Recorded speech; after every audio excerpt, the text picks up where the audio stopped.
자, 첫 번째 주제는요. 윤미향의 문어발 계좌로 경매를 했다. 아파트 대표 쫓겨난 남편. 자, 이 윤미향이 제가 볼 때는 이 거짓말을 하려면은요. 어느 정도 이 머리가 뒤따라 가야 됩니다. 근데 윤미향은 제가 볼 때는요. 진짜 머리가 따라가지를 않는 거예요. 처음에 자기가 이 경매로 집을 산 거에 대해서 맨 처음에 뭐라고 얘기했습니까? 전에 집한 돈으로 샀다. 그런데 그게 이 나온 즉시 제가 그때 그랬죠. 그러면 전세는 어떻게 갔다는 거냐? 윤미향 너무너무 이상하다. 이런 말씀 했지 않습니까? 마찬가지로 이 윤미향이 이 전세금에 대해서도 아무 얘기가 없었던 거예요. 그래서 진짜 제가 이상하다 이렇게 생각을 했어요. 근데 알고 봤더니 딱 이제 이 명부를 이제 까봤더니 곽상도 의원이 무슨 전세는 자기 집을 그 뒤에 10달 뒤에 팔았는데, 그리고 더 기가 막힌 사실이 밝혀졌어요.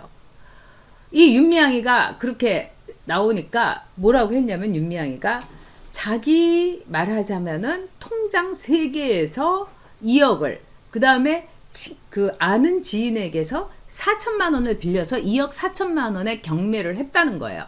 처음에 윤미향이가 얘기한 거 정말 웃겼어요. 경매 뭐 해보신 분들은 다 아시지만 현찰 갖고 하는 거 그런 거 모르세요? 뭐 이러면서 그 김현정 그 CBS 쇼에 나와서 이제 떠들어댔습니다. 근데 웬걸 진짜 웃겼던 일 제가 얘기 좀 해드리겠습니다.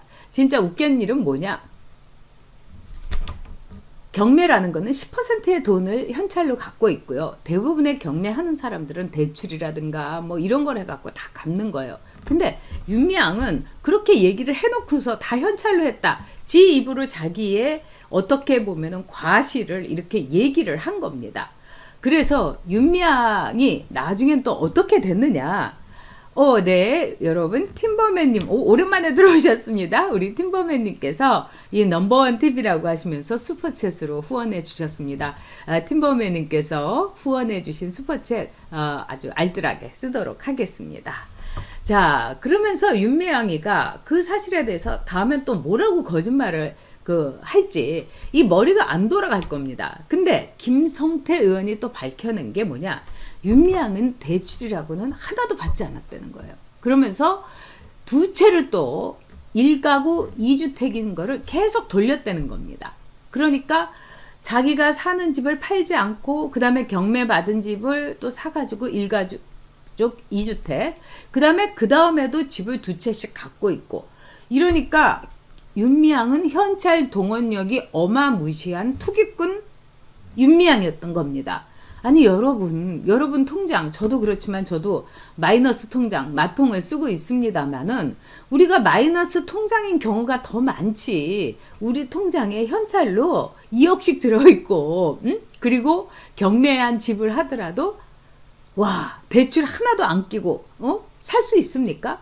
그만큼 결국은 뭐냐 윤미향의 경우에는 제가 볼 때에는 이 자기의 그 계좌, 자기 이름으로 문어발 계좌를 만들어서 계속해서 기부금이란 명목으로 돈을 받아서 그걸 가지고 자기 집도 사고 재산을 불리고 그야말로 나쁜 짓이란 나쁜 짓.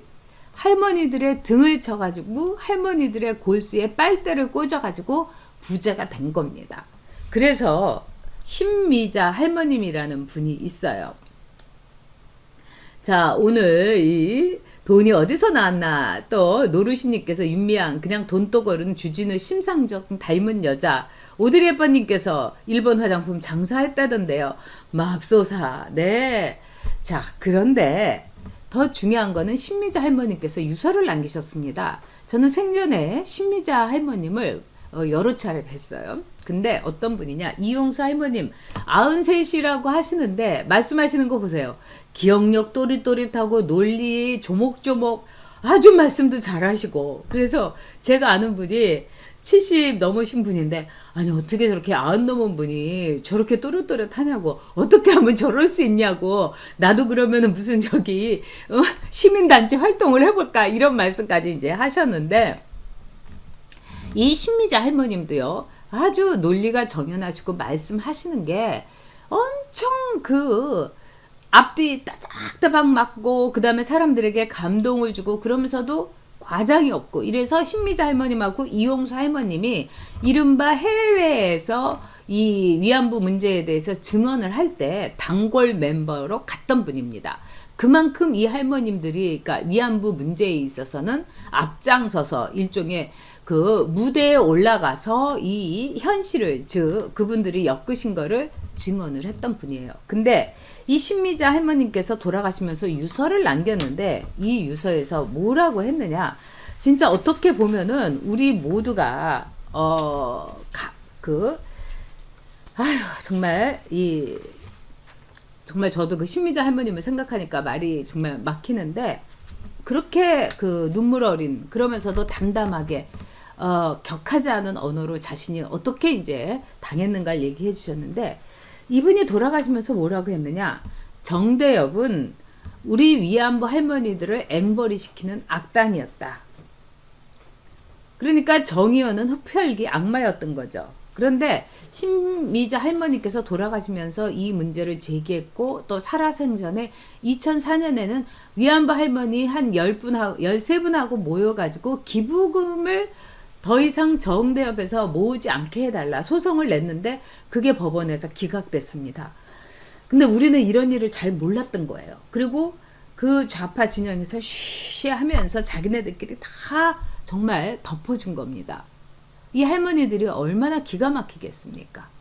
근데 이 신미자 할머님은 위안부로서 그렇게 활동을 하시고 정말 이 윤미향이 집 경매받는 돈, 그 알토랑 같이 끌어모은 돈을 피를 그냥 빨린 분인데 이분을 위안부 명단에서 싹 빼버린 거예요. 정말 나쁜 사람들 아닙니까? 그리고 원치도 않은 분은 거기다 올려가지고 그분이 아드님이 난리를 쳐갖고 그 할머니가 와서 막 지우기도 하고 자 유서에다가 이렇게 피 끓는 어조로 윤미향을 저격을 했는데 시민단체들 제가 볼 때는 이 대한민국의 시민단체는 정말 사각지대입니다. 아무도 감시하는 사람 없어요. 그리고 시민운동가들은 다 뭐 이 머리 이렇게 이 좀맞게 일본식의 좀맞게라고 해서 묶음머리 말총머리 하고 다니죠. 거기다가 개량항복 입으면서 아주 돈 없는 척하고 이러는데 시민단체들이 시민운동을 해서 먹고 사는 사람들이 꽤 많아요. 그래서 제가 아는 아주 옛날 일이었습니다. 그 인제 군청에 근무했던 분인데 이분이 정말 청백리로 이름을 날리셔갖고 제가 그분이 이제 저를 강연자를 초대를 해주셔서 거기 군청에서 강연을 했어요. 근데 참 멋진 분이었습니다. 근데 나중에 보니까 그 분이 대단한 분이었어요. 그래서 제가 그분한테 근데 한 시민단체에서 그분이 화제가 됐던 게 뭐냐면 청백리라고 해서 시민단체에서도 상을 주겠다는데 시민단체 상을 이분이 거부를 하신 거예요.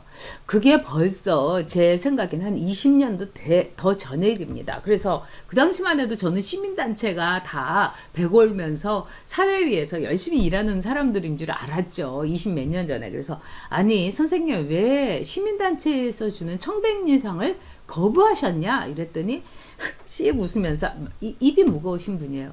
아유 그런 상 받아서 뭐합니까 딱 이러시든지 거기 있는 사람들 너무 나쁜 짓을 많이 해요. 특히 돈 문제가 지저분해요. 그런 데서 청백리 상을 준다는데 받을 수는 없는 거 아닙니까? 제가 그때부터 시민단체들의 이 내부에 관심을 가지고 그 사람들이 얼마나 지저분한 사람들인지를 알게 됐습니다.